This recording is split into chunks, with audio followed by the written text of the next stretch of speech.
Let's have another cup of coffee and let's have another piece of pie. Oh, I've run out. What about me you? too. It's Yeah.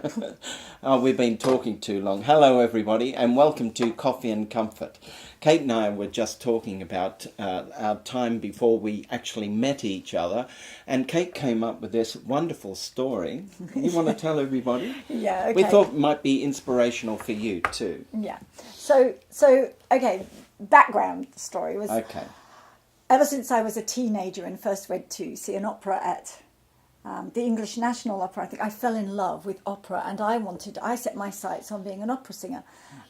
So I went to university and I studied classical music, and then I sort of meandered through life a little bit. I was a cabaret dancer. I worked in some musicals, in Music Hall in London, but all well-sung stuff. And all the while I was training as a singer, but I never went through the formal opera training, Right. the Guildhall or the Royal College or anything, Mm. because I went straight into work.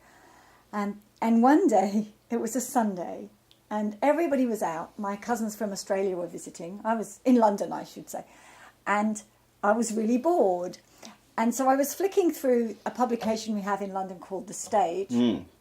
And it's for theatre people. And at the end of the paper, there's advertisements for jobs. And one just sort of stood out to me, and it said, "Wanted opera singers for new Israeli opera company." Yeah. And I thought, well, that's interesting, because that's not the kind of ad you usually see No, in the you wouldn't States. see that then. And there was a phone number, and this is where it goes a bit weird. I don't really know what possessed me, but I Yeah. picked up the phone and I called it. Oh, what day was this? Well, it was Sunday. Oh, it was but Sunday. that was my insurance. Yeah, I know. Because I'm thinking, okay, it's Sunday, I'll call, but there'll be no one there. Except that they were Israeli and Jewish, and they were working. Yeah. So somebody picked up the phone and said, "Hello, how can I help you?" And all I could think of to say, because she caught me completely off guard, Yeah. was, "Oh, are you looking for real opera singers?" And she says, "Well, yes, we want the best." So I said, "Oh, well, thank you very much." And I was about to put the phone down, and she said, "No, wait, tell me what you've done." So I did. I told her my experience and my training.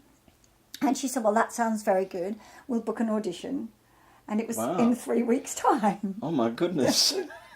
So And what did you have to do?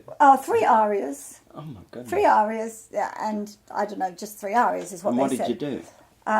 Well, I put the phone down and I just laughed. Oh, And I thought, well, no, that's not going you to weren't happen. panicking or shaking or something like that. No, I completely dismissed it. Oh. And my parents came home later, and my cousins, and I said, a funny thing just happened to me.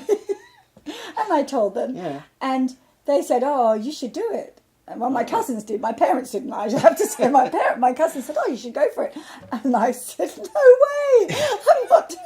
They'll laugh at me. That's not going to happen." Anyway, so I just put it out of my mind until my singing lesson, which was the following Friday. So a good Wow. few days had gone. Yeah. And we had a little hiatus in the lesson. And I said, "Oh, you never know what happened to me last Sunday." And I told my teacher, and he said, "Oh, well, you should do it." And I said, "You're kidding." And I'd been working on musicals and singing art songs and a lot of music theatre stuff, and I hadn't really worked on arias for a while. I Yeah. had one, I think. And he pulled out a couple more, which I sight read and fell in love with. Yeah. So he somehow talked me into going for it. And I hadn't said no. So I thought, well, I'll just do it. And I started working on these arias, and I fell more and more in love with them. I just loved it. And so by the time of the audition, I had memorised them and internalised them. Wow, And 2 weeks. Yeah, Wow. 2.5 weeks. Wow. Yeah, I was a bit obsessed. You're pretty good like Yeah, that, well, though, I just, aren't you? You're honed fast. in and worked a lot. And I, learnt the language and all of it, And so come the day of the audition, all I really, really wanted to do was to get through these arias and to sing them, because I love them so much. And as I'm riding the 14 miles or so from my place to the Guildhall where the auditions were, all I could think of and pray was that they didn't laugh in my face and stop me after 2 notes, and that I'd get to sing them. That's what I wanted to do. So I went in, and funnily enough, I mean, I think I was a little bit nervous, but I felt good. I think I had no expectancy, just this prayer that they'd let me sing them. And I did. I sang all 3 arias, thoroughly enjoyed every second of it, and I felt good doing it. And then they put me through my paces with oral testing and sight singing and ear testing, and which you've been doing. Well, yeah, I could do all that stuff, and so that was fun. That was just fun. And I came away thinking, whoa, I really enjoyed that. That was so much fun, and I was just so grateful that it was a good audition, not a humiliating experience. Yeah. And I was just gathering up my stuff to leave, and Avner, the really wonderful musical director who auditioned me, came out and said, and I thought I'd forgotten something. I thought, well, what have I left? That's typical of me. I once walked out of an AMEB exam, and I was so nervous I walked into a cupboard and I had to get back out. Anyway, so I thought I'd forgotten something, but he came out and he said, "We liked you very much, and we'd like to have you in the company." Wow. Yeah, I know. And at that moment, I think if he'd done that, I would have fallen over. I was so stunned. And I flew home. I didn't ride home. I don't think my wheels hit the ground. Actually. I think I was doing a Mary Poppins, flying through London. And I was so wonderful. excited. And yes, I went, a few months later, I went for 9 months and worked in Tel Aviv with the Israeli Opera Company. Wow, what an experience. So what's the story behind all this that could help someone out there? Okay, well, I think the takeaway is Yeah.